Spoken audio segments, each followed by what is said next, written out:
Sectarian இப்ப இந்த குழுநிலை முரண்பாடுகள் என்றது ஜனநாயகபூர்வமான அமைப்புகள் மட்டுமல்ல, இஸ்லாமிய உலகத்தில் அவர்கள் மட்டுமல்ல இருக்கிறார்கள் என்று பார்த்தா ISIS என்று ஒன்று இருக்குது, ஒரு ஆயுத இயக்கம் இருக்குது, அல் காய்தா இருக்குது, அது மாதிரி போகோ ஹராம் இருக்குது, தாலிபான் இருக்குது, அஷபாப் இருக்கின்றது, அன்சாருத்தீன் நிறைய இருக்கின்றது. அவர்களுடைய ஐடியாலஜி வேறு. அவர்களுடைய ஐடியாலஜி என்னன்னு கேட்டா நிறைய நாங்க பிரிச்சு வழங்கிக் கொள்ளணும். ஜனநாயக பூர்வமான அமைப்புகள் தான் பிரதர்ஹுட், ஜமாத் இஸ்லாம் என்று. அவர்கள் ஆயுத ரீதியான வன்முறையின் பக்கம் தஞ்சம் அடையாதவர்கள். ஆயுத ரீதியான வன்முறைகளின் ஊடாக மட்டும்தான் அரபு இஸ்லாமிய நாடுகளில் அரசியல் மாற்றம் வெறும் என்று நம்புகின்றவர்கள் தான் இந்த அடுத்த இயக்கங்கள். அதுல 2 குரூப் இருக்கு. உதாரணமா சொன்னா இப்ப ISIS, போகோ ஹராம் என்ற இயக்கங்கள் எல்லாம் ஒரு ப்ராக்ஸி, அதாவது மேற்கத்திய நாடுகளால் உருவாக்கப்பட்ட இயக்கம். ஆனால் அவர்களும் இறைவன் பெயரை சொல்வார்கள் என்றால் அவர்களுக்கு என்னென்ன விஷயம் தங்களோட நாடுகள்ல உதாரணமா உதாரணம் சொன்னா உங்களுக்கு விளங்கும். இப்ப உங்களுக்கு தெரியும் நைஜீரியா என்ற நாடு இருக்கிறது, மேற்கு ஆப்பிரிக்க நாடுகளில் ஒன்று.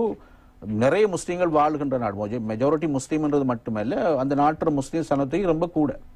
அந்த நாட்டிலே போகோ ஹராம் என்ற ஒரு இயக்கம் உங்களுக்கு தெரியும், அந்த பாடசாலை பிள்ளைகளை கடத்தி அந்த இயக்கத்தை உருவாக்கினது யார் என்று சொன்னால் ஹிலாரி கிளின்டன். அதாவது எங்களுக்கு தெரியும் இப்ப ஒரு முஸ்லீம் பேர் தாங்கிய ஒரு ஆள் தான் ஆட்சியில் இருக்கிறார். முந்தைய ஒரு ஆள் இருந்தார், குட்லக் ஜனதன் என்று ஒரு கிறிஸ்தவர் இருந்தார். அந்த நாட்டில் கிறிஸ்தவர்கள் மைனாரிட்டியா வாழ்ற நாடு. அப்ப இந்த நைஜீரியாவிலே ஏற்கனவே இருந்த ஆட்சியாளர்கள் இஸ்லாமிய சட்டத்தை நடைமுறைப்படுத்துகின்ற ஒரு போக்கை கடைபிடித்து வந்தார்கள். அதிலே சில விமர்சனங்களும் இருக்கின்றது. ஆனால் அவர்கள் தங்களுடைய பெரும்பான்மை நாட்டில் தங்களுடைய மத ஆட்சியை கொண்டு வருவதற்கு அவர்களுக்கு உரிமைக்கு அது வேற விஷயம். ஆனால் அங்கே என்ன நடந்துச்சு என்றால், அமெரிக்காவுக்கு தேவை இருந்தது அந்த நாட்டிலே ஒரு உள்நாட்டு குழப்பம் ஒன்றை உருவாக்குவதன் ஊடாக ஆப்பிரிக்காவில் தாங்கள் உருவாக்கி வைத்திருக்கின்ற இராணுவ தளங்கள் மீதான அரசாங்கங்களுடைய கவனம் திசை திரும்ப வேண்டும்.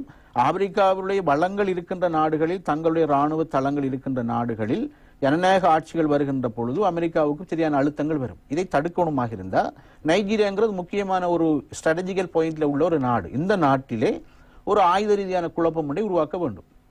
இப்ப என்ன செய்தார்கள்டா, அந்த நாட்டிலே சில இளைஞர்களை ஒன்று சேர்த்து சொன்னார்கள், நீங்கள் உங்களோட நாடு மெஜாரிட்டி முஸ்லிம் கண்ட்ரி, இங்கே குட்லக் ஜனதன் ஜனாதிபதியா இருக்கிறார், நீங்கள் எப்படி அதை அங்கீகரிக்கிறீர்கள்? நீங்கள் அரசாங்கத்துக்கு எதிராக போராடி நீங்கள் இஸ்லாமிய ஆட்சியை கொண்டு வாருங்கள், நாங்கள் சப்போர்ட் பண்ணுகின்றோம் என்று அமெரிக்கா ஆயுதங்களை கொடுத்து ட்ரெயின் பண்ணியது.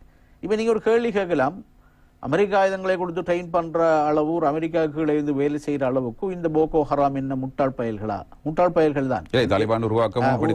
தாலிபான்கள் அமெரிக்கா தானே. அதாவது அவர்களுக்கு தங்களை உருவாக்குகின்றவர்கள் யார், தங்களுக்கு மேலே உள்ளவர்கள் தெரியாது. பெனாசிர் பூட்டோவும் அந்த பாகிஸ்தான் அரசாங்கம் சேர்ந்துதான் அமெரிக்காவோடு அதை உருவாக்கினார்கள். ஆனால் அவர்களுக்கு உள்நோக்கம் தெரியாது, அவர்களை உருவாக்குகின்றவர்கள் யார் என்றும் தெரியாது. இதுதான் நிறைய நாடுகள் சொல்லப்படுகிற காரணத்துக்கு அவர்கள் உந்தப்படுவார்கள். அதாவது இவர் உதாரணமாக நீங்க சொன்னா, இப்ப எங்களுடைய உலக புகழ்பெற்ற எழுத்தாளர் ஆந்த்ரோபாலஜிஸ்ட் எங்களுடைய மஹ்மூத் மம்தானி ஒரு அற்புதமான புத்தகம் எழுதியிருக்கிறார், குட் முஸ்லீம் அண்ட் பேட் முஸ்லீம்.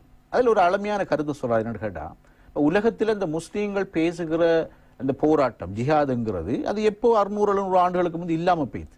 அது நவீன உலகத்தில் மீண்டும் உயிர்ப்பித்தது யார் தெரியுமா? வாஷிங்டன். எப்படி ஆப்கானிஸ்தானை ரஷ்யா படைகள் ஆக்கிரமித்து 75ஆம் ஆண்டு ஆக்கிரமித்து 90கள் அது விடுவிக்கும் வரைக்கும் இந்த 15 ஆண்டுகள் ரஷ்ய படைகளை எதிர்த்து போராடுவதற்கு ஆப்கானிஸ்தானில் முஜாஹிதுகளை உருவாக்கியது, ஃபண்ட் பண்ணி ஆயுதம் கொடுத்து ட்ரெயின் பண்ணி யார் உருவாக்கினது? வாஷிங்டன். மீள உயிர்ப்பித்தது யாரு? வாஷிங்டன். அப்ப அதுக்கு ஒரு தேவை இருந்தது என்று கேட்டால், இந்த பிராந்தியத்திலே ரஷ்யாவுடைய ஆதிக்கம் நிலை பெற்றுவிடக் கூடாது என்று. அப்ப அதுக்கு பிறகு என்ன நடந்தது? உங்களுக்கு புர்ஹானுத்தீன் ரப்பானி, ஹிக்மத்தியா எல்லாம் சேர்ந்து இங்க கவர்மெண்ட் அமைக்க போனாங்க, இஸ்லாமிக் கவர்மெண்ட். உடனே திருப்பி அமெரிக்கா தலையிட்டு தான் என்ன செஞ்சான், அதை ஃபுல்லா தாலிபான்களை உருவாக்கி அந்த ஆட்சியை நிலைகுலைய செய்தார்.